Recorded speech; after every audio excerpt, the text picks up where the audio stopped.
देखिए, आज हम टॉपिक स्टार्ट करने जा रहे हैं। इस सेशन में हम लोग आपके साथ बीजी में पेरोल टॉपिक को स्टार्ट कर रहे हैं। आज हम बताएंगे कि आप किस तरीके से बीजी के अंदर पेरोल टॉपिक का यूज करके आप अपनी कंपनी में सैलरी स्लिप को बना सकते हैं। आपको पता होगा पेरोल का मतलब होता है पे माने देना होता है और रोल मतलब होता है कंटिन्यू चलाना। अगर आपकी कंपनी भी इस तरह के प्रोसेस में आती है कि वो लोगों को सैलरी देती है, उसके लिए वो किसी और सॉफ्टवेयर को पसंद करती है, तो उस केस में आप बिजी सॉफ्टवेयर यूज करके आप किसी और सॉफ्टवेयर पर ना काम करके आप बिजी पर कर सकते हैं। मैं आज आपको पेरोल से रिलेटेड हर एक छोटी छोटी बातें बताऊंगा जो आप लोगों के लिए बहुत ज्यादा इंपॉर्टेंट होगी। पेरोल कितने तरीके का होता है वो बताऊंगा, पीएफ अकाउंट नंबर के बारे में बताऊंगा। एज पर जितनी हमें रिक्वायरमेंट चाहिए होती है पेरोल के अंदर, आज मैं आपके साथ इस बिजी सेशन में स्टार्ट कर रहा हूं। तो आइए हम आपके साथ बिजी को स्टार्ट करते हैं। इसके लिए मैंने ऑलरेडी एक कंपनी बना रखी जिसका नाम आपको पता है, एंटरप्राइज फ्यूचर्स के नाम से कंपनी बनी हुई। इसे अनेबल करने के लिए आपको एडमिनिस्ट्रेशन, कॉन्फ़िगरेशन, फीचर्स ऑप्शन में आपको इंटरप्राइजेस फीचर्स पे आना है। जैसे आप इंटरप्राइजेस फीचर्स पे आओगे तो उसके बाद आपको मिलेगा अनेबल इंडेंट मैनेजमेंट। बस आपको इस पर क्लिक करना है। इसे क्लिक करने के बाद गलती से मुझसे इंडेंट मैनेजमेंट पर क्लिक हो गया, मुझे पेरोल पर क्लिक करना था। जैसे ही मैं पेरोल पर क्लिक करूंगा तो सबसे पहले आएगा पेरोल कॉन्फ़िगरेशन कि आप जो सैलरी देते हो वो मंथली देते हो, डेली वेजेस पर देते हो या फिर प्रोडक्शन बेस पर देते हो। अगर आपकी कंपनी अपने स्टाफ को सैलरी मंथली देती है तो आप यहाँ से मंथली डाल दोगे। अगर आपकी सैलरी डेली बेस पर देती है तो डेली डाल देना। और अगर आपकी कंपनी सैलरी प्रोडक्शन बेस पर देती है तो आप प्रोडक्शन बेस पर डाल दोगे। उसके बाद अगर किसी को मंथली पेमेंट देते हो तो कैसे देते हो, कैश देते हो, चेक देते हो, बैंक ट्रांसफर करते हो, क्रेडिट करते हो। मैंने कहा जो भी मंथली है उनको मैं चेक देता हूँ, जो भी डेली है उसे मैं कैश देता हूँ, और जो भी प्रोडक्शन बेस पर काम करते हैं उनको भी मैं बैंक ट्रांसफर करता हूँ। तो मैंने इस तरीके से एंट्री बनाई कि अगर मेरे यहाँ कोई मंथली काम करेगा तो मैं उसको हमेशा चेक देता हूँ, कोई मेरे पास डेली काम करेगा तो मैं उसे कैश देता हूँ, और कोई मेरे पास अगर प्रोडक्शन बेस पर काम करता है, माल बनाता है, मैं उसको तब पैसे देता हूँ, तो उस केस में मैं बैंक ट्रांसफर ले लूंगा। इसके बाद आपको पता है, अगर आपकी, ठीक है, बैंक का नाम पूछ रहा है, बैंक का नाम की जगह आप यहाँ पर F3 करके बना लो। मैंने लिख दिया पीएनबी बैंक। ग्रुप में मैंने बैंक अकाउंट कर दिया और इसे सेव कर दिया। क्लियर। कहता है अगर आपकी ग्रोस सैलरी राउंड ऑफ में आए तो मैंने कहा ऑटोमेटिक उसे कन्वर्ट कर देना। अगर आपकी नेट सैलरी राउंड ऑफ में आए तो मैंने कहा उसे ऑटोमेटिक कर देना। और अगर आपकी सैलरी पेबल राउंड ऑफ में आए, राउंड ऑफ मतलब डेसिमल में आए, उसे भी आप ऑटोमेटिक कर देना। ये करने के बाद अब बस इतना करना है। फिलहाल ओवर टाइम हम बाद में देख लेते हैं। इसके बाद आप मेंटेन अकाउंटिंग विद पेरोल पर जाएंगे। अच्छा, पार्टी जो वाउचर है, वो जो एंट्री होगी आपकी, वो कहाँ से हो? मैंने कहा मेन स्टोर, मेन वाउचर से हो, मतलब पेमेंट सीरीज रहे लेकिन एंट्री कहाँ से पास हो? मेन सीरीज से पास हो।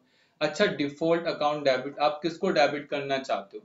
तो सर आप तो जानते हैं सारे खर्चे डेबिट होते हैं, तो मैं सैलरी को डेबिट करना चाहता हूँ।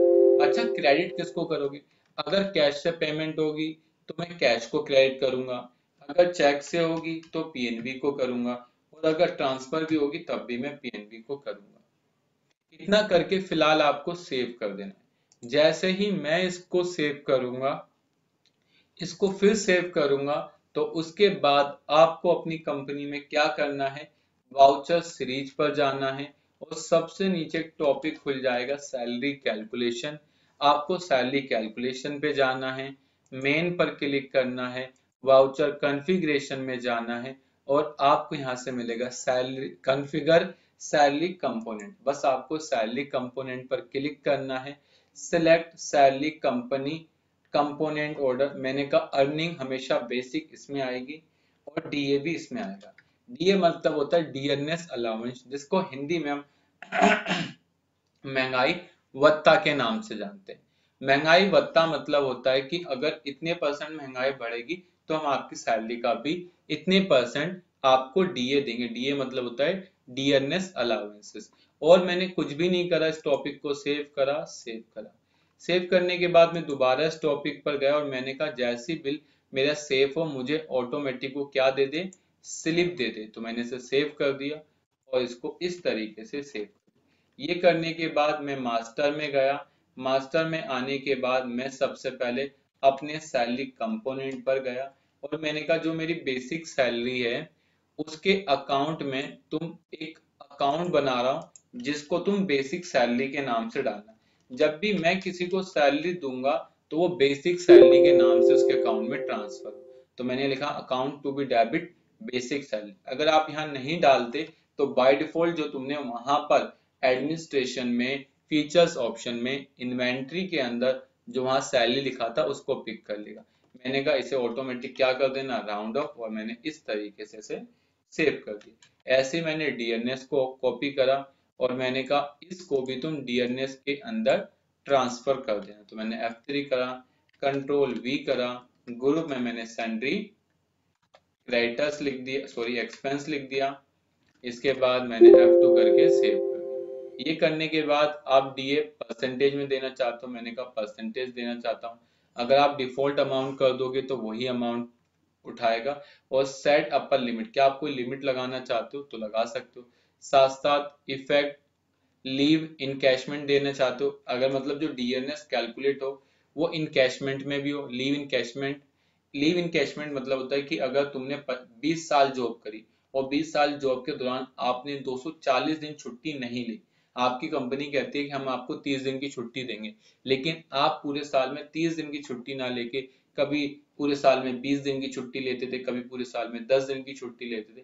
ऐसे जब आप रिटायर हो रहे हो तो आपको जब लीव इनकैशमेंट मिल रहा है तो उस केस में आपको कितने जो उस पर डीएनएस मिले या ना मिले, क्योंकि ये हमने सेप्टर इनकम टैक्स में सीखा था सैलरी के अंदर कि जब भी हमें डीए मिलता है तो वो हमारी टर्म्स एंड कंडीशन में होना चाहिए। मतलब अगर मैं आपके पास आता जॉब पर और मैं कहता सर मुझे आप रख लो, आप कहते मैं रख लूंगा, साथ साथ आपको सैलरी 50,000 दूंगा, डीएनएस अलाउंस भी दूंगा, लेकिन जब आप रिटायर हो गए ना, जिस समय आपको मैं लीव इनकैशमेंट दूंगा उस समय डीए दूंगा या नहीं। तो बीजी आपसे पूछ रहा है, हमने कहा ठीक है हमें डीए मिलेगा तो दे देना, मतलब लीव इनकैशमेंट मिलेगा तो उस पर डीए कैलकुलेट करना, और नहीं हो तो इसे अनचेक कर देना। ऐसी इफेक्ट अनपेड डेज, मतलब जितनी तुमने छुट्टी करी उसके भी ऊपर चाहिए डीए, मैंने कहा नहीं, वो तो कॉमन सी बात है, नहीं मिलेगा। बोनस पे चाहिए, मैंने कहा बोनस पे नहीं चाहिए, और मैंने इसको सेव कर दिया। सेव करने के बाद ठीक है, अगर आप मैं यहाँ डिफॉल्ट कर दूं, वैसे अभी डिफॉल्ट 12.5% हो गया है, मतलब अगर आपकी सैलरी 10,000 रुपए है तो उसका 12.5% आपको डीए मिलेगा, डीएनएस अलाउंसेस मिलेगा। इसके बाद आपको सैलरी में एम्प्लॉय में जाना है और आप अपनी कंपनी के एम्प्लॉय बनाओगे। सबसे पहले मैंने अपनी कंपनी का एक एम्प्लॉय बनाया जिसका नाम मैंने महक गुप्ता रखा। एम्प्लॉय में मैंने इनको डाल दिया, एम्प्लॉय कोड में 001 डाल दिया। ग्रुप में ये मैंने कहा अकाउंट डिपार्टमेंट में, तो मैंने यहाँ पर लिख दिया अकाउंट डिपार्टमेंट, ठीक है, इनको यस कर दिया। साथ साथ मैंने इनकी डेजिग्नेशन एज अकाउंटेंट है, तो मैंने यहाँ पर लिख दी अकाउंटेंट। फादर नेम इनका जो भी मान लो ABC गुप्ता है तो मैंने ABC गुप्ता लिख दिया। स्पाउस ने मतलब ये पति के केस में पति होता है और पत्नी के केस में पति होता है, तो जो भी इनका स्पाउस है वो डाल देना। इनका जो भी एड्रेस है वो डाल देंगे, मैंने कहा आजाद नगर, ठीक है, शादरा, तो मैंने वो टाइप कर दिया। दिल्ली, तो मैंने दिल्ली ले लिया। यहाँ से इनकी डेट ऑफ बर्थ डाल देना, जो भी इनकी डेट ऑफ बर्थ है, मुझे पता नहीं क्या है, तो मैंने 1/4/2000 1/4/1990 डाल दी। जेंडर मैंने इनका फीमेल कर दिया। फोन नंबर में इसमें 92101613 डाल देता हूँ। यहाँ से इनकी ईमेल आईडी डाल देता हूँ, ऐसे महक गुप्ता @gmail.com।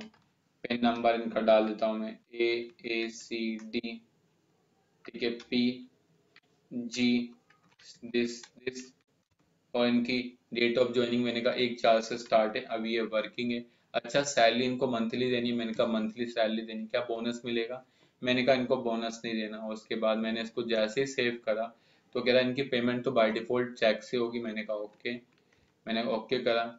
इसके बाद यहाँ पर कह रहा है कि इनको सैलरी कितनी मिलेगी, मैंने कहा जो इनकी सैलरी स्टार्ट होगी वो 1 अप्रैल से जो इनको सैलरी मिलेगी बेसिक वो मिलेगी 25,000 रुपए, ठीक है। और इनका पैसा पता है इनके नाम में पहुंचा देना। महक नाम से इनका एक अकाउंट बनाया, महक ग्रुप में हमने इनको F3 करके सैलरी मान लिया और इसको एक्सपेंस इनडायरेक्ट दिखा दिया, ताकि मैं जब सैलरी ग्रुप निकालूं तो वहां पर सारे तरह की सैलरी आ जाए। मैंने इसको सेव कर दिया। साथ साथ मैंने कहा इनको डीए भी दूंगा 12.5%, और मैंने इनको सेव कर दिया। चाहता तो मैं इसके अंदर मॉडिफाई पर जाता, मॉडिफाई पर जाने के बाद मैं यहाँ महक गुप्ता पर क्लिक करता। महक गुप्ता पर क्लिक करने के बाद मैं सैलरी स्ट्रक्चर पे आता और यहाँ से इसको टैग करके क्या कर देता, मैं महक कर देता। तो इसका जो भी डी है वो महक के अंदर पहुंच जाता। लेकिन मैंने इसको यहाँ पर डायरेक्ट कहा कि जो भी इसका खर्चा है वो डीएनएस के अंदर जाए, तो डीएनएस के अंदर जा सकता है, और चाहूँ तो मैं इसके अंदर नो भी कर सकता हूँ। मैंने इसे नो करा और 2 बार F2 करके सेव कर दिया, सेव हो गया। उसके बाद अब आपको क्या करना है, आपको सैलरी में आना है।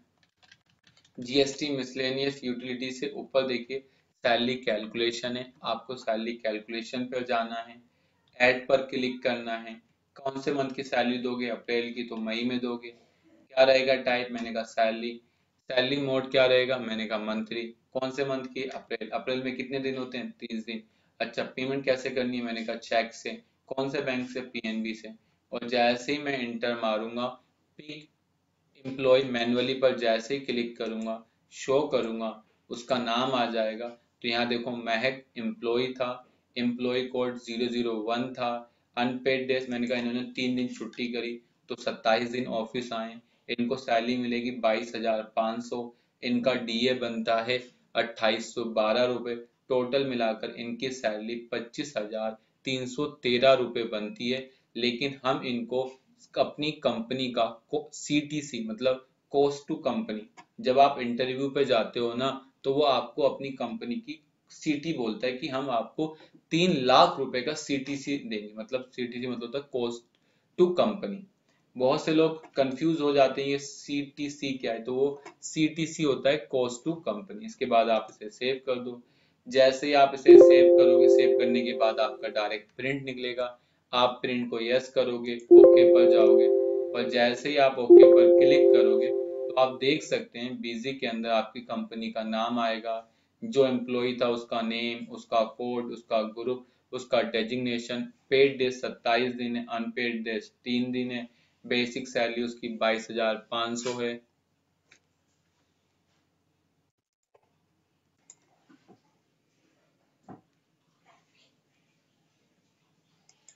ठीक है, इसके बाद हम इसे स्किप करते हैं।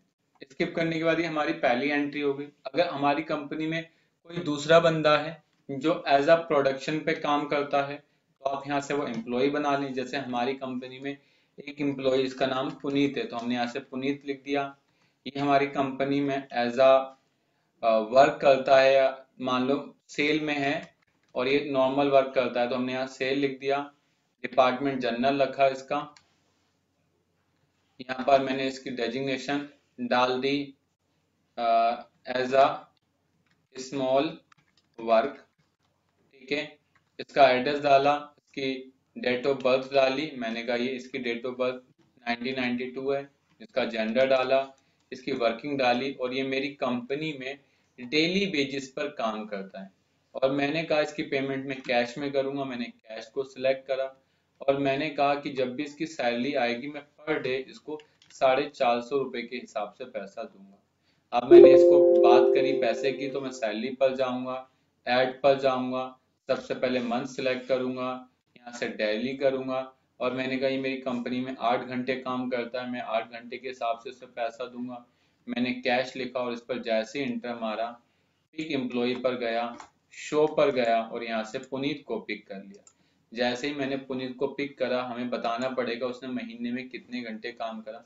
मैंने कहा महीने में उसने टोटल मिलाकर 790 घंटे काम करा है। तो यहाँ पर जैसे ही मैं 790 घंटे काम करूंगा तो यहाँ पर उसके बिहाफ से उसकी सैलरी बन जाएगी। लेकिन एक दिन में 8 घंटे होते हैं, तो यहाँ F10 कर लो, 8 इंटू 30, तो ये 240 घंटे मतलब हो गए महीने के। तो टोटल मिला के आप 240 लिख सकते हैं, चाहे तो आप कम भी लिख सकते हैं। मैंने कहा 160 घंटे काम करा है, तो उसने 9,000 रुपए का काम करा। आप इसे इस तरीके से सेव कर सकते हैं। अगर कोई मिनट कोई सेकंड होता तो आप वो भी डाल सकते थे। इसको जैसे ओपन करेंगे, इसका प्रीव्यू देखेंगे तो आपको इस तरीके से मिल जाएगा कि इसकी अर्निंग 9,000 रुपए, डिडक्शन कोई नहीं है, कंट्रीब्यूशन कोई नहीं है, एडजस्टमेंट कोई नहीं है। डेजिग्नेशन क्या है, एज अ स्मॉल वर्क करता है। पेड आवर्स कितने, 160 घंटे हैं। अनपेड डेज आवर्स कितने हैं, 0 है। तो आप इस तरीके से बिजी के अंदर कर सकते हैं।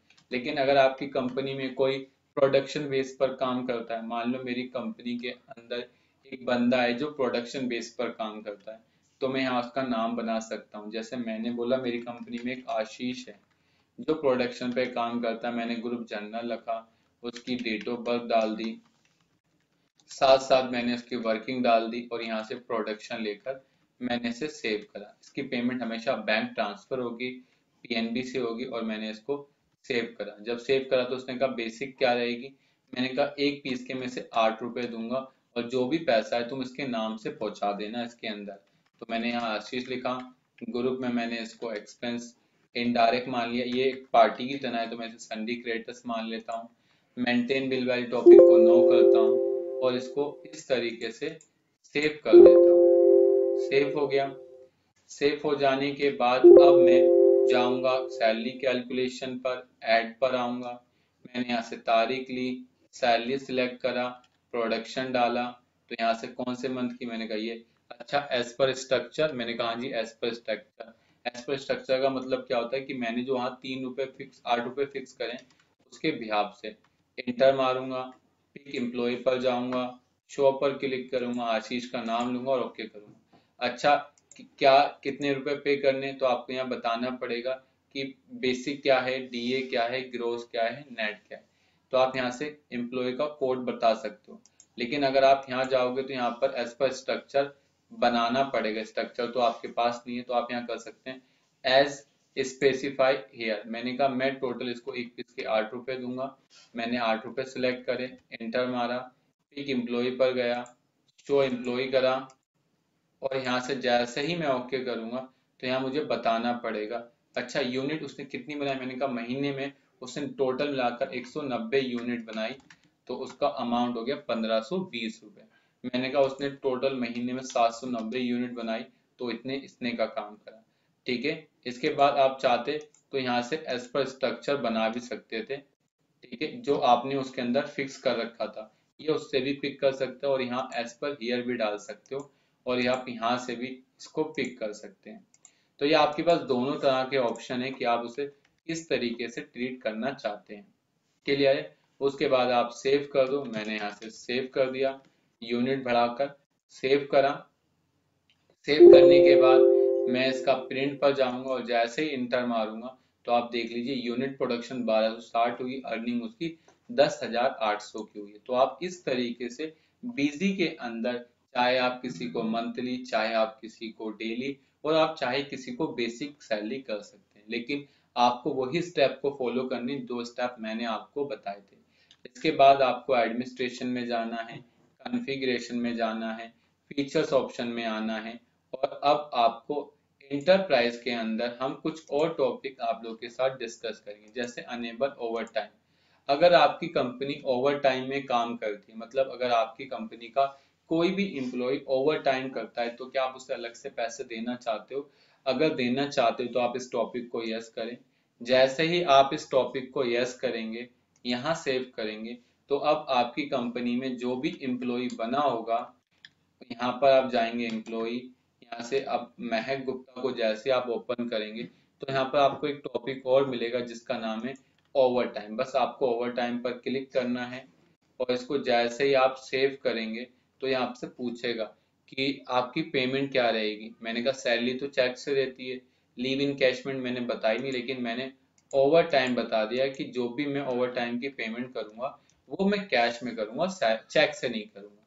ये हो जाने के बाद मैं अब क्या करूंगा, अगर मैं चौथी एंट्री करने जाऊंगा और इसे सेव करूंगा तो बिजी मुझे एक मैसेज देगा कि आप डेमो मोड पर सैलरी कैलकुलेशन में 3 ही एंट्री कर सकते हैं। लेकिन फिर भी देखते हैं, क्या पता अलाउ कर दे। अब मैंने यहाँ दिया you are using demo and can feed salary only 3 voucher. तो मैं क्या करता हूँ, इसमें से कोई एक वाउचर पहले से ही डिलीट कर देता हूँ ताकि बाद में दिक्कत ना हो। तो मैंने इसे सिलेक्ट करा, एफर्ट करा और मैंने इसको डिलीट कर दिया। डिलीट करने के बाद मैं ऐड पर गया। ऐड पे जाने के बाद मैंने यहाँ से तारीख सिलेक्ट करी। यहाँ से मैंने ओवर टाइम लिया। कौन सा ओवर टाइम है और कब तक का है, मैंने कहा 1/5 तक का है। सैलरी का मोड क्या है, मैंने कहा मंथली है। अच्छा, स्ट्रक्चर गिवन है, मैंने कहा स्ट्रक्चर गिवन है। मैंने कहा 1/5 को देना है। अच्छा, कितनी सैलरी है, 30 दिन की। मैंने कहा 30 अप्रैल तक देनी है, 30 दिन की सैलरी है। अच्छा, हर घंटे वो 8 घंटे काम करता है, मैंने कहा ठीक है। अच्छा, उसने कितने आवर्स काम करा एक्स्ट्रा, मैंने कहा टोटल मिलाकर उसने जो आवर्स काम कराए 1 घंटे के, मैं उसे 200 रुपये देता हूँ। ठीक है, और उसे टोटल मेरे पास कितने घंटे काम करा है, बस मुझे इस ड्रॉप डाउन पे जाना है। मुझे पिक एम्प्लॉय पर जाना है, शो पर क्लिक करना है। अब जैसे ही शो पर क्लिक कर रहा हूँ, यहाँ तो कोई नाम ही नहीं दिख रहा मुझे, क्योंकि बाकी चीज तो मैंने सही करी, लेकिन यहाँ कोई मुझे नाम नहीं दिख रहा। वो क्यों नहीं दिख रहा, क्योंकि गलती से मैंने यहाँ पर चेक कर दिया, जबकि हम ओवर टाइम की पेमेंट कैश में करते हैं। पिक एम्प्लॉय पर जाएंगे, शो पर क्लिक करेंगे, महक गुप्ता करेंगे और इंटर मार देंगे। अच्छा, उसने कितने घंटे काम करा, मैंने कहा पूरे महीने में उसने 45 घंटे काम करा है, तो 45 घंटे के हिसाब से उसको इतने पैसे मिलेंगे, क्योंकि 1 घंटे के 200 रुपए हैं, तो टोटल मिला के 45 घंटों के आपको इतने पैसे मिलेंगे। तो आप इसे इस तरीके से सेव कर सकते हैं। क्लियर है। अगर आपकी कंपनी में कोई बोनस देता है तो आप बोनस का भी काम कर सकते हैं। कैसे, आप महक को ओपन करें, यहाँ से बोनस एप्लीकेबल करें और इसको सेव कर दें। तो आप जैसे ही बोनस को एप्लीकेबल करेंगे तो आपसे यहाँ पूछेगा कि आप जो बोनस की एंट्री करेंगे वो सेम एज अ चेक करेंगे। मैंने कहा जी सेम एज अ चेक करेंगे। तो आप सभी की पेमेंट आपको सैलरी में करनी है और सेव कर दो। लेकिन जब भी आप ओवर टाइम की और बोनस की एंट्री करने जाएं तो प्लीज आप लोगों से रिक्वेस्ट है, टाइप में ध्यान देना, या तो बोनस लेना या तो ओवर टाइम लेना। उसके बाद सैलरी कब दे रहे हो, सैलरी कौन से मंथ की है मतलब दे रहे हो। मैंने कहा अक्टूबर मंथ की सैलरी दूंगा, ठीक है, या फिर मैं अप्रैल मंथ की दूंगा। तो मैंने यहाँ पर सैलरी डेट डाल दी, कब, 1 अप्रैल की। अच्छा, मंथली मैंने कहा यस, कब से कब तक की सैलरी दे रहे हो, 1 अप्रैल से लेकर 30/4 तक की है। अच्छा, परसेंटेज है कोई, मैंने कहा मेरा कोई परसेंट नहीं है, 100% सैलरी दूंगा। तो मैंने 100% लिख दिया। 100% का मतलब होता है अगर उसकी सैलरी 25,000 है तो 25 के 25,000 मिलेंगे, वरना कंपनी में आधा भी मिलता है। इंटर मारेंगे, पिक एम्प्लॉय पर जाएंगे, शो पर क्लिक करेंगे, यहाँ से महक गुप्ता सेलेक्ट करेंगे और ओके मारेंगे। तो आप देखना यहाँ पर एम्प्लॉय की ओवर बोनस 0 दिखा रहा है। आप यहाँ खुद भी डाल सकते हैं, column value can not be change, तो मतलब आप यहाँ चेंज नहीं कर सकते। तो आपको यहाँ पर टू मैनुअली पुटअप करना पड़ेगा। 100% डाला तो है, तो शायद एक गलती मैंने कर दी। क्या गलती, कि मैंने जो एम्प्लॉय बनाया है ना यहाँ पर सैलरी कंपोनेंट में, शायद मैंने बोनस नहीं डाला, तो बोनस तो आता भी नहीं है, तो बोनस आता भी नहीं है। तो यहाँ देखें सैलरी कंपोनेंट में है क्या, बोनस है ही नहीं, होना चाहिए था यहाँ पर। चलो दोबारा देखते हैं। सैलरी सैलरी मैंने 1/5 ली, मैंने यहाँ से बोनस सिलेक्ट करा, यहाँ से मैंने 1/5 डाल दिया। मंथ सैलरी सिलेक्ट करा, यहाँ से 1/4 से लेकर 30/4 सिलेक्ट करा। परसेंटेज मैंने 100% कर दी, ठीक है। चेक सिलेक्ट करा, treated as a full and final voucher, enter मारा, पिक एम्प्लॉय करा, शो करा और ओके कर दिया। जैसे ही मैंने ओके करा तो यहाँ पर पिक होना चाहिए था बोनस। अगर मैं यहाँ कोई अमाउंट डाल दूँ तो क्या पिक करेगा ये, यहाँ तो परसेंटेज मांग रहा है, ठीक है। अच्छा रुकिए, मैं इसे अगर 1/4 करूँ तो सैलरी पर क्लिक करूँ, पिक एम्प्लॉय करूँ, शो, ओके, और इस तरीके से करूँ, तब भी ये नहीं पिक कर रहा है।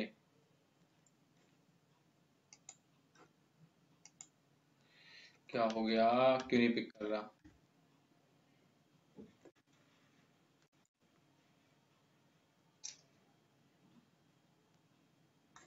अच्छा चलो एक बार पहले ना इसकी सैलरी पास कर लेते हैं, मई मंथ अप्रैल मंथ की, ताकि फिर देखते हैं। सैलरी लिखा, मंथली अप्रैल सिलेक्ट करा, चेक, इंटर मारा, पिक एम्प्लॉय पर गए, शो करा, महक लिया और ओके कर दिया 25, और मैंने इसको सेव कर दिया। इसके बाद अब मुझे इसी महीने का बोनस देना है, तो मैंने यहाँ मंथ सिलेक्ट करा मई, बोनस पर क्लिक करा, यहाँ मई डेट डाली, मंथली सिलेक्ट करा, एक 4 से लेकर 30 4 सिलेक्ट करा, 100% लिया और इंटर डाला, पिक एम्प्लॉय पे गया, शो क्लिक करा और यहाँ से महक डाल दिया। आप देखिए, पता है उस समय ये क्यों नहीं पिक कर रहा था? क्योंकि लास्ट मंथ की ना इसको सैलरी नहीं मिल रही थी जिस मंथ आपने इसको दी। उसके बाद आप क्लिक करो, नहीं मैंने कहा नहीं, हमारी कंपनी बोनस में 50% देती है। इंटर करो, पिक करो, शो करो और ओके कर दो। तो आपको जो सैलरी लास्ट मंथ मिली थी, मतलब अप्रैल में मिली थी 12,000, उसका ये आधा करके 12,500 दे रहा है। क्लियर है? इसके बाद आप इसे सेव कर दो। जैसे ही आप इसे सेव करेंगे, ओके करेंगे, तो आप देखना बिजी के अंदर अब तुम्हें यहाँ पर दिखा देगा डेजिग्नेशन अकाउंटेंट, बोनस पीरियड 1/4 से लेकर 30/4, बोनस 50% और टोटल।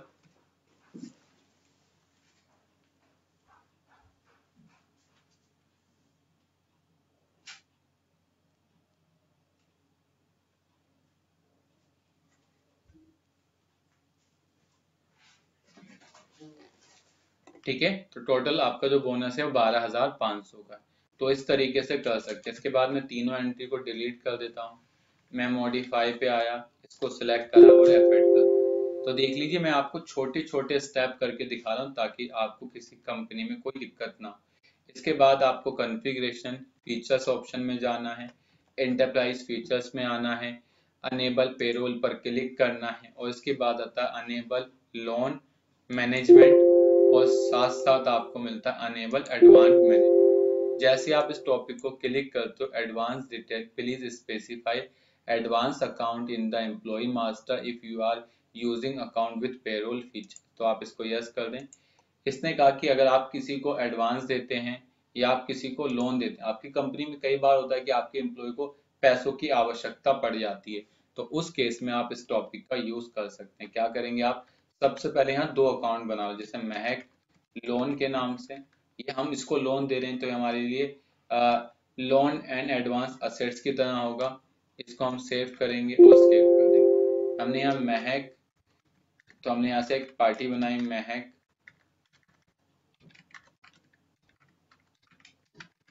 महक एडवांस के नाम से, इसे हम एडवांस दे रहे हैं। इसको भी हमने लोन एंड लायबिलिटी मतलब एडवांस मान के सेव कर दिया। क्लियर? और साथ साथ अब हम इन्हें क्या करते हैं, एम्प्लॉय के अंदर इसको टैग कर देते हैं। मतलब यहाँ पर हम जाएंगे, स्पेसिफाई लोन अकाउंट में हम किसको ऐड कर देंगे, महक एडवांस को ऐड कर देंगे और साथ साथ सॉरी लोन में लोन को और एडवांस में महक एडवांस को सिलेक्ट कर देंगे। तो हमने महक एडवांस को सिलेक्ट कर दिया और हमने इसको सेव कर दिया। सेव करने के साथ साथ हमने ये भी कहा कि हम जब भी महक को पेमेंट करेंगे, तो महक को हम जब भी पेमेंट करेंगे तो आप हमारे अकाउंट से लोन की डिडक्शन कर देना जो भी हमने एडवांस लिया है, और साथ साथ हमारे पास जो भी इनका, ये तो एडवांस हो गया, ऐसे इनका जो भी लोन हो तो लोन को भी आप डिडक्शन कर देना। जब आप इनका अकाउंट डिडक्ट करोगे तो यहाँ पर आप एडवांस महक के नाम से एक अकाउंट होगा, वहां से करना, और जब आप यहाँ से करोगे तो लोन नाम से एक अकाउंट होगा, वहां से पैसा काटना। तो मैंने इसको सेव करा और सेव कर दिया। ये कर लेने के बाद मुझे एक सेटिंग और भी करनी पड़ेगी, कहाँ पर? कॉन्फ़िगरेशन वाउचर में, यहाँ पर सैलरी कैलकुलेशन मेन पर, वाउचर पर और सैलरी कंपोनेंट में डिडक्शन के अंदर मुझे यहाँ से या फिर एडजस्टमेंट में एडवांस लेना पड़ेगा और लोन। याद रखना, अगर आपने लोन पहले लिया है वहां पर तो लोन यहाँ भी पहले लेना और उसके बाद एडवांस लेना, लेकिन अगर आपने वहाँ एडवांस ले रखा तो यहाँ पर फिर लोन लेकर इसको इस तरीके से सेव कर देना। सेव करने के बाद अब आपने लोन लिया है 50,000 रुपए का, एडवांस लिया है 20,000 रुपए का, तो आप उसकी पेमेंट कैसे करोगे? इसके लिए आपको मिसलेनियस में जाना होगा और मिसलेनियस में एक टॉपिक होगा एम्प्लॉय लोन एडवांस शेड्यूल। मैंने कहा एडवांस, अगर मैं एडवांस पेमेंट लेता हूँ, मान लो एडवांस मैंने 20,000 रुपए लिए, तो हर महीने मैं उनको 10-10 हजार रुपए कटवा दूंगा और फिर मई मंथ में भी मैं इनके 10,000 रुपए कटवा दूंगा और मैं इसको सेव कर देता हूँ। कट गए। इसके बाद अगर महक ने क्या लिया है, लोन लिया है, मैंने कहा अगर महक ने लोन लिया है तो मैं इस लोन की पेमेंट कर दूंगा 1 मई को, अप्रैल में जो जितनी पेमेंट करूंगा वो 10,000 रुपए की, उस पर 2.5% के हिसाब से इनको इंटरेस्ट भी दूंगा। इंटरेस्ट अमाउंट पूछ रहा है, मैंने कहा इस पर इनको 250 रुपए का इंटरेस्ट भी दूंगा। फिर जब मैं 1 मई को उनको पेमेंट करूंगा 10,000 रुपए की, उस पर मैं 500 रुपए का इंटरेस्ट दूंगा। ठीक है, और जब मैं 1/6 को उनकी पेमेंट करूंगा 10,000 रुपए की, तो मैं उस पर उनको 1,000 रुपए का इंटरेस्ट दूंगा। जब मैं 1/7 को उनकी 10,000 रुपए की पेमेंट करूंगा, तो उस पर मैं 1,000 रुपए का इंटरेस्ट दूंगा। और जब मैं 1/8 को पेमेंट दूंगा 10,000 रुपए, तो मैं उस समय इनको कितना 1,000 रुपए का दूंगा। तो टोटल मिला के मैं 50,000 पर 3750 रुपए का इंटरेस्ट दूंगा। मैंने इसे सेव कर दिया। अब मुझे लोन मिल गया 1 अप्रैल को, लोन भी तो लूंगा मैं, तो मैंने 1 अप्रैल को लोन लिया, कितने का 50,000 रुपए का, और साथ साथ मैंने उसी दिन एडवांस भी ले लिया 20,000 रुपए का कैश में, और मैंने इस तरीके से इसको सेव कर दिया। सेव करोगे तो देखो यहाँ पर लोन का ऑटोमेटिक आ गया, सेव कर देना। ऐसे आप एडवांस देखोगे तो एडवांस का भी आ जाएगा, कोई दिक्कत नहीं। इसके बाद आप इसे सेव करना है। सेव हो जाने के बाद आपको सैलरी के अंदर आना है। अब आपको अप्रैल मंथ की सैलरी मिल रही है, तो आप यहाँ पर 1/5 करो। मैंने यहाँ पर सैलरी ली, मंथली सिलेक्ट करा, अप्रैल डाला। सब कुछ सिलेक्ट करने के बाद मैंने पिक एम्प्लॉय पर गया। आप एरो की अगर आप एरो दबा दोगे तब भी यहाँ आ जाओगे। आपको टैब के साथ शो एम्प्लॉय पर क्लिक करना है, महक पर क्लिक करना है, और जैसे ही आप इंटर मारोगे तो महक की सैलरी थी 25,000 रुपए, डीए उसका था 3125 रुपए, ग्रॉस सैलरी बन गई उसकी 28,125 रुपए, नेट सैलरी हो गई 28,125 रुपए। एडवांस हमने 10,000 रुपए काट लिया, लोन हमने 10,250 काट लिया, और टोटल मिलाकर हम उनको 7,825 रुपए दे देंगे। और हमारी कंपनी की जो कॉस्ट टू कंपनी आई वो 28,125 रुपए है।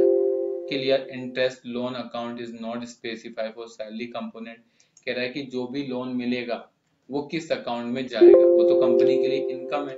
तो आपको कंपाउंड मास्टर में जाना है, सैलरी के अंदर आना है, और आप यहाँ से लोन लेंगे। लोन का जो भी आपको पैसा मिलेगा वो किस में चला जाएगा, interest on loan for employ. ये हमारी इनकम है, तो इनकम इनडायरेक्ट में डाल देते और सेव कर देते। मैंने इसको सेव करा। सेव करने के बाद मैंने इसको सेव करने के बाद आप दोबारा आए, यहाँ से मंथ को सिलेक्ट करें, सैलरी सिलेक्ट करें, उसके बाद टाइप डालें, चेक करें, और पिक एम्प्लॉय पर क्लिक करें। उसके बाद शो एम्प्लॉय पे जाएं, महक पर क्लिक करें। तो अब जैसे ही आप इसको सेव करोगे तो सेव हो जाएगा। इंटर मारना है, इसके बाद स्टैंडर्ड फॉर्मेट पे आना है। तो आपको यहाँ मिलेगा आपकी बेसिक सैलरी 25,000 रुपए थी, आपका डीए 3125 रुपए था, आपका हमने एडवांस 10,000 रुपए काट लिया, लोन 10,250 रुपए काट लिया, टोटल आपकी ग्रॉस सैलरी बनती थी इतनी। हमने आपको टोटल मिलाकर अब 7,825 रुपए पे कर देंगे। तो आप इस तरीके से कर सकते हैं। तो आपकी कंपनी में अगर लोन मैनेजमेंट होता है तो आप इस तरीके से बिजी के अंदर वो यूज कर सकते हैं। इसके बाद हमारा जो नेक्स्ट टॉपिक आपके साथ आता है वो आता है maintain image notes with master. अगर तुम यहाँ से इमेज लगाना चाहते हो तो आप इमेज भी लगा सकते हो उसकी। मैंने कहा ठीक है, मैंने यहाँ पर इसको डेस्कटॉप का पाथ दे दिया और ओके कर दिया। इसके करने के बाद अगर मेरे पास कोई भी इमेज होगी तो मैं वो डाल दूंगा। बस कंडीशन एक है, जो भी आपकी इमेज हो ना, उस इमेज का नाम आपकी पिक्चर एम्प्लॉय के नाम से मिलना चाहिए। जैसे मेरे पास अभी फिलहाल कोई भी इमेज नहीं, चलो मान लो मेरे पास अगर डी ड्राइव में कोई इमेज पड़ी हुई है, कोई इमेज नहीं है, या फिर डाउनलोडिंग में कोई इमेज पड़ी हुई है, तो मेरे पास डाउनलोडिंग में भी कोई इमेज नहीं पड़ी है।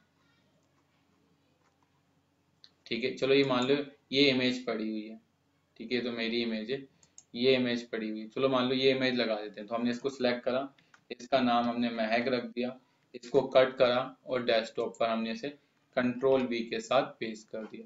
पेस्ट करने के बाद अब मैंने इसको सेव करा, और जैसे ही मैं इसको सेव करूंगा और मास्टर में जाऊंगा तो आप देखिएगा यहाँ पर अब एम्प्लॉय में जैसी महक को मैं ओपन करूंगा तो यहाँ नाम आना चाहिए था, लेकिन वो नाम नहीं आया क्योंकि यहाँ महक गुप्ता है और डेस्कटॉप पे जो हमारा नाम है ओनली महक है।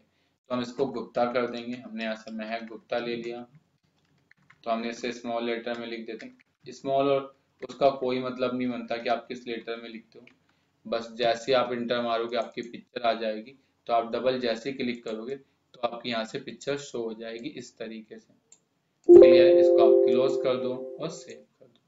तो आप इस तरीके से अपने एम्प्लॉय की पिक्चर ही बीजी के अंदर लगा सकते हैं और साथ साथ जब आप उसकी सैलरी पे करेंगे तो वहां पर वो आपको शो हो जाएगा। इसके बाद आप configuration, features option, enterprise features में आएंगे।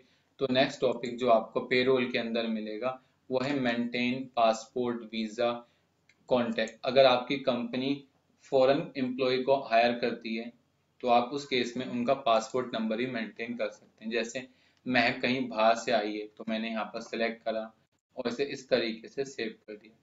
सेव करने के बाद अब मैं क्या करूँगा, मास्टर पे जाऊँगा, एम्प्लॉय पे आऊँगा और यहाँ से महक को मैं इंटर मारूंगा। यहाँ से आप क्लिक करेंगे सेव पर। तो जैसे आप सेव पर क्लिक करेंगे तो आपको अपना पासपोर्ट नंबर डालना पड़ेगा, किस कंट्री ने इशू करा है वो टाइप करना पड़ेगा, डेट की एक्सपायरी, वीज़ा नंबर, ठीक है, वर्किंग परमिट नंबर, तो जो भी है वो टाइप करेंगे, कब से कब तक का है वो टाइप करेंगे और सेव कर देंगे। तो आप इस तरीके से बिजी के अंदर आप ये काम कर सकते हैं। आज मैंने आपको पेरोल के अंदर बेसिक टॉपिक को खत्म कर लिया, लेकिन कल मैं आपके साथ पेरोल को स्टार्ट करूंगा और जिसमें टीडीएस, ईएसआई या पीएफ को खत्म करने की कोशिश करूंगा। चलो आज ही खत्म कर लेते हैं, कुछ ज्यादा सेक्शन नहीं बचा। इसके लिए आपको एडमिनिस्ट्रेशन में आना है, कॉन्फ़िगरेशन, फीचर्स ऑप्शन, इन्वेंट्री पर आप जैसे ही जाओगे तो यहाँ पर आपको एक टॉपिक मिलेगा जिसका नाम है अनेबल टीडीएस। अगर आपकी कंपनी टीडीएस भी काटना चाहती है एम्प्लॉय का तो बस आप इस पर क्लिक करोगे। जैसे ही आप क्लिक करोगे इसके बाद अनेबल सरचार्ज, सरचार्ज मतलब होता है अगर इतने से ज्यादा आप कमाओगे तो सरचार्ज लगेगा, अदरवाइज नहीं। इसके बाद अनेबल प्रोफेशनल टैक्स, क्या आप उससे प्रोफेशनल टैक्स लेना चाहते हो? देखिए बहुत कम कंपनियां होती हैं जो उससे प्रोफेशनल टैक्स सैलरी स्लिप पर दिखाती है, तो आप उसे स्किप कर दो। लेकिन आपका पीएफ नंबर जरूर होता है तो आप पीएफ कटता है तो पीएफ डाल दें। यहाँ से पीएफ का जो भी अकाउंट नंबर है वो टाइप कर दें। इसके बाद एडमिनिस्ट्रेटिव अथॉरिटी कौन है वो टाइप कर दें। ईएसआई रिपोर्टिंग डाल दें, ईएसआई मतलब होता है स्टेट इंश्योरेंस, ठीक है, तो वो डाल दें। इसके बाद स्टेट ईएसआई का कोड क्या है तो आप वो डाल दें, ठीक है। प्राइम एम्प्लॉयर नेम तो वो डाल दें, डेजिग्नेशन डाल दें और एड्रेस डाल के आप इसको सेव कर दें।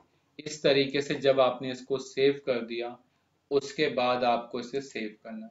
ये कर लेने के बाद आपको क्या करना है, सबसे पहले फीचर्स ऑप्शन में जाना है, टीडीएस टॉपिक को अनेबल करना है, यहाँ से अपनी कंपनी का टैन नंबर डालना है, जो भी आपकी कंपनी का टैन नंबर है, कंपनी सेलेक्ट करनी और जो भी बेसिक इंफॉर्मेशन है वो सभी डालकर आपको सेव कर देनी।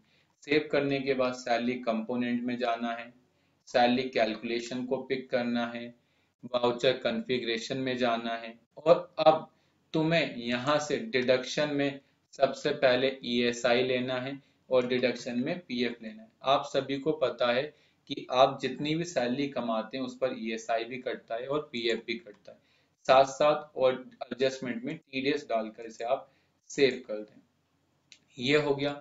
इसके बाद आप मास्टर में जाएं, महक को एम्प्लॉय को मॉडिफाई करें और इंटर मारें और अब यहाँ पर सैलरी स्ट्रक्चर अगर आप चाहो तो टीडीएस पर क्लिक कर दें। जैसे ही आप टीडीएस पर क्लिक करेंगे तो आप यहाँ पर कंप्यूट पर जाएंगे। जैसे ही आप कंप्यूट पर जाके प्रोजेक्टेड सैलरी पर क्लिक करेंगे तो ये देखिए अपने आप बता देगा कि महक की टोटल सैलरी साल की 2,60,000 रुपये बनेगी 25,000 रुपये के हिसाब से। 2.5 लाख तक की तो माफी होती है। टोटल जो उनका टीडीएस बनेगा 10,000 पर 10% के 5% के हिसाब से।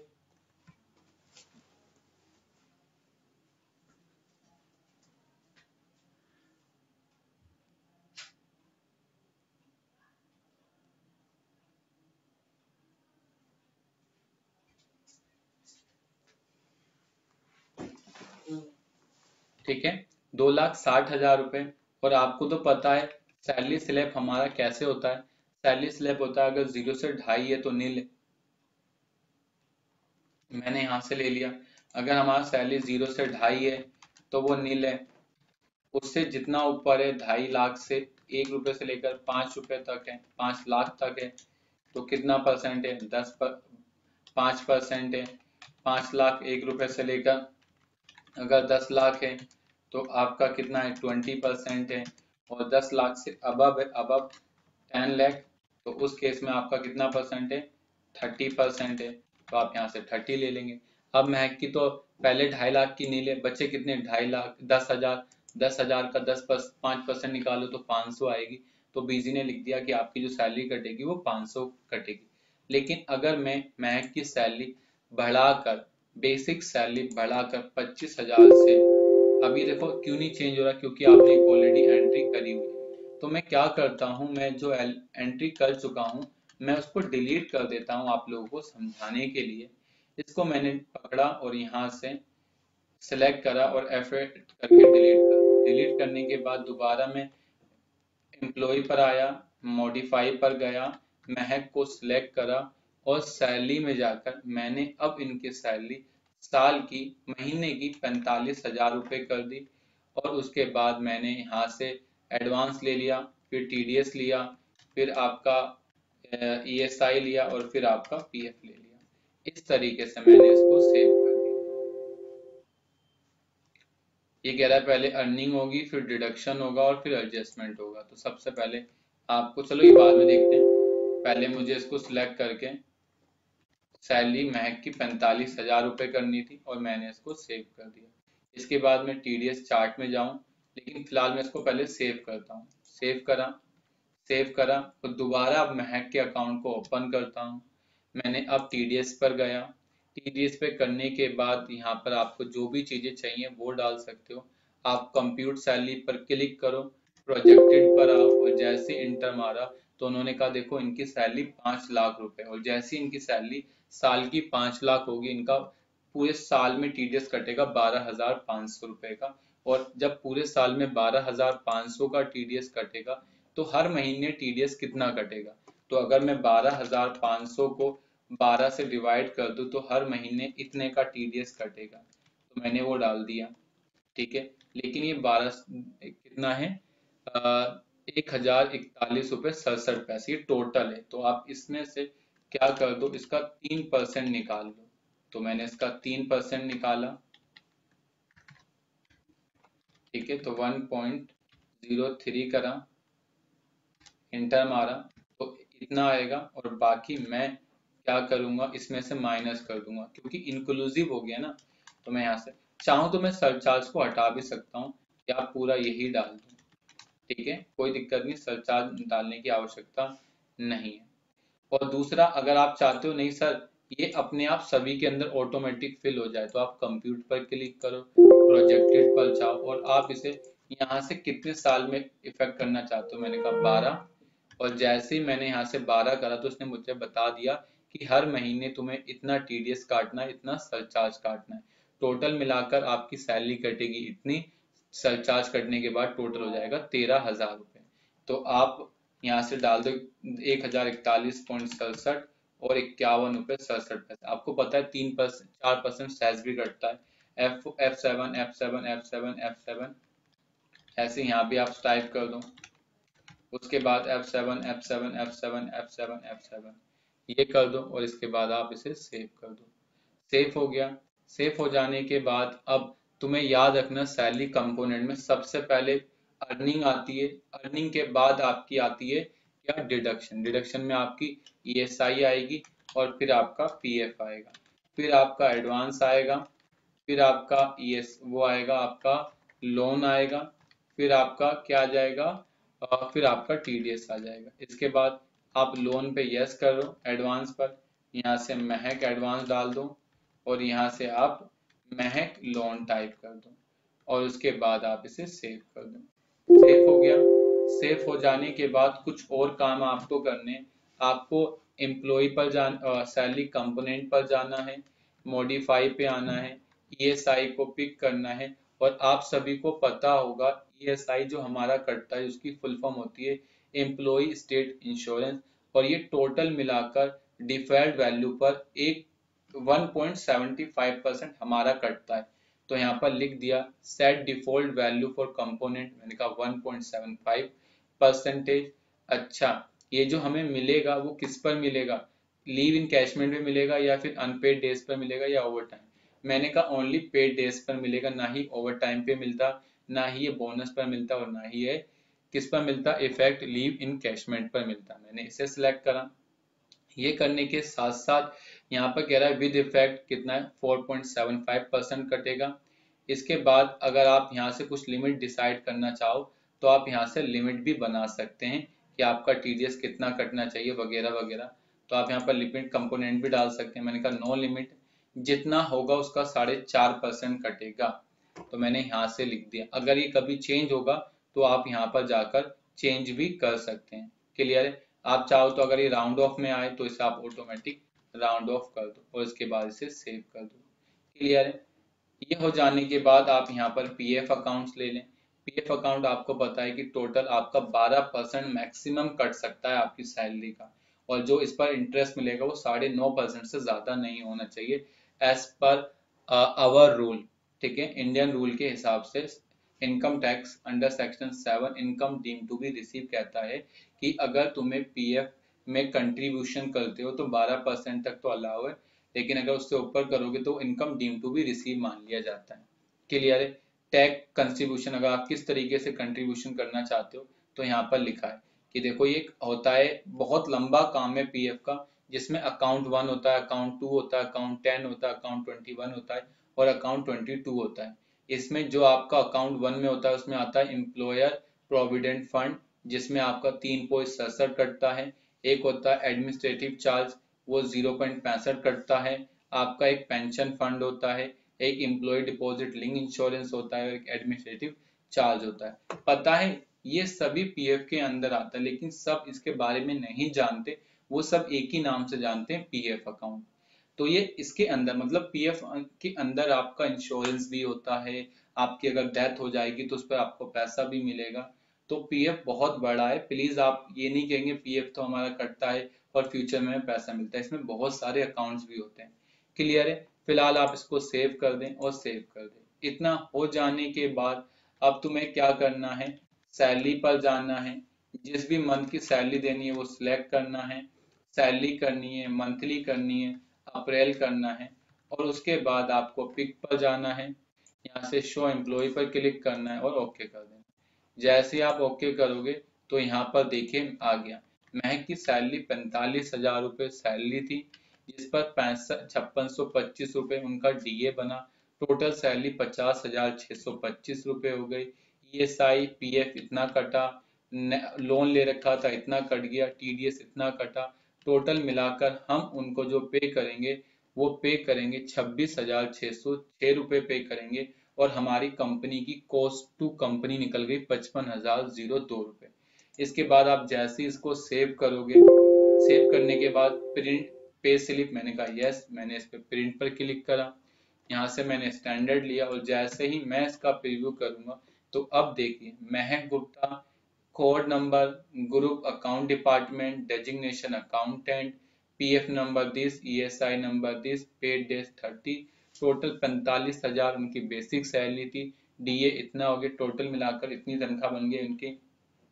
डिडक्शन महीने में इतनी हुई, मतलब ईएसआई इतना कटा, कंट्रीब्यूशन आपने इतना करा और आपकी एडजस्टमेंट इतने अमाउंट की होगी, और टोटल मिलाकर आपको हम 26,626 रुपए देंगे। इसके बाद आप इसे क्विट कर सकते हैं। ये हो जाने के बाद अगर आप डिस्प्ले में आएंगे या फिर Alt+L करेंगे और यहाँ से अगर महक का अकाउंट आप ओपन करेंगे तो आप देखिए महक के अकाउंट में यहाँ पर सारी चीजें आपको शो होगी। सबसे पहले महक के अकाउंट में 45,028 रुपये आए, डीएनएस आपका इतना आया, सैलरी आपकी इतनी आई, ईएसआई इतना कट गया, प्रोविडेंट फंड इतना कट गया, एडवांस इतना कट गया, लोन इतना कट गया, इंटरेस्ट इतना आ गया, टीडीएस आपका इतना गया, बैंक से इतना पैसा गया। इस तरीके से आपकी रिपोर्ट बन गई। साथ साथ अगर आप इसकी रिपोर्ट देखना चाहते हैं तो आप बीजी के अंदर टीडीएस रिपोर्ट पर आएंगे। टीडीएस रिपोर्ट के ये तो हम डिस्कस कर चुके हैं, हमें पेरोल रिपोर्ट पर जाना है। हम पेरोल रजिस्टर पे क्लिक करेंगे, सैलरी रजिस्टर पे आएंगे, मंथली लेंगे, और जैसे ही हम मंथली लेंगे इंटर मारेंगे तो यहाँ पर देखो सारी आ जाएगी। सबसे पहले एम्प्लॉय का नाम आएगा, पेड डेज आएंगे, बेसिक आएगा, डीए आएगा, ग्रोस आएगा, ईएसआई आएगा, पीएफ आएगा, नेट सैलरी आएगा, एडवांस आएगा, और जो भी था वो आ जाएगा। साथ साथ filter on payment mode, show overtime, show leave encashment, employ actual salary, show cost to company, वो सब इस तरीके से आपको शो होगा जिस तरीके से आपने वहां पर काम किया है। क्लियर है। साथ साथ आप यहाँ पर देख सकते हैं salary register, entry level, monthly, और जैसे ही आप इस पर क्लिक करेंगे, इंटर मारेंगे, तो आपकी मंथली बता देगा कि आपकी अप्रैल में कितनी सैलरी बनी, मई में कितनी बनी, जून में कितनी बनी। तो आप उस तरीके से निकाल सकते हो। अगर आपको बोनस देखना है तो आप बोनस देख सकते हो, आपको लीव इन कैशमेंट देखना है तो आप लीव इन कैशमेंट देख सकते हो, ओवर टाइम रजिस्टर देख सकते हो, सैलरी कंपोनेंट देख सकते हो। ठीक है, ऑल कंपोनेंट, और डेली बेसिस की जगह यहाँ से मंथली कर दो, तो आप पूरे कंपोनेंट को एक बार में देख सकते हो कि इसका किस कंपोनेंट में कितना कितना हेड आया। तो आप कंपोनेंट वाइज भी किसी भी एम्प्लॉय की तनख्वाह देख सकते हो। इसके बाद है payroll register, column wise, sale register, bonus, leave encashment, overtime, employer salary structure. अगर आप देखना चाहो तो एम्प्लॉय का सैलरी स्ट्रक्चर देख सकते हो कि जो महक का था वो ये स्ट्रक्चर है, पुनीत का ये था और आशीष का ये था। तो आप ये स्ट्रक्चर भी निकाल सकते हैं। लोन एडवांस, अगर आप लोन देखना चाहते हो तो आप लोन भी देख सकते हो कि किसने कितना कितना लोन लिया, तो आप देख सकते हैं। महक ने 10 एडवांस लिया था 20,000 रुपए का, जिसने उसने अभी तक एक्चुअल 10,000 उसका भी पेंडिंग है, 10,000 उसने मुझे पे कर दिया। क्लियर है। ऐसे ही आप बैंक एडवाइस देख सकते हो। ठीक है, सैलरी क्लिक कर दो, डेली क्लिक कर, डेली की जगह अभी मंथली ले लो, और यहाँ से जैसे ही इंटर मारोगे तो आपको यहाँ से डिटेल मिल जाएगी। क्लियर है। इसके साथ साथ अगर आप यहाँ आओगे तो फुल एंड फाइनल सेटलमेंट आप देखना चाहो तो फुल एंड फाइनल सेटलमेंट देख सकते हैं। एम्प्लॉय का नाम आपको चाहिए होता, लेकिन यहाँ पर फुल एंड फाइनल सेटलमेंट तब होगी जब आपकी कंपनी से कोई एम्प्लॉय जॉब को छोड़कर जाएगा। क्लियर है। इसके बाद पीएफ देखना चाहते हो तो आप अपनी पीएफ की रिटर्न भी यहीं से बना सकते हो, लेकिन हमारी अभी पीएफ की रिटर्न बनेगी नहीं, ना कि हमने पीएफ अकाउंट नंबर डाला उसका, ना ही मैंने अपनी कंपनी का डाला, और ना ही मैंने ईएसआई डाला। तो इस तरीके से आप अपनी कंपनी में बीजी में पेरोल टॉपिक को यूज कर सकते हैं। मैंने आज आप लोगों के साथ बीजी के अंदर पेरोल टॉपिक के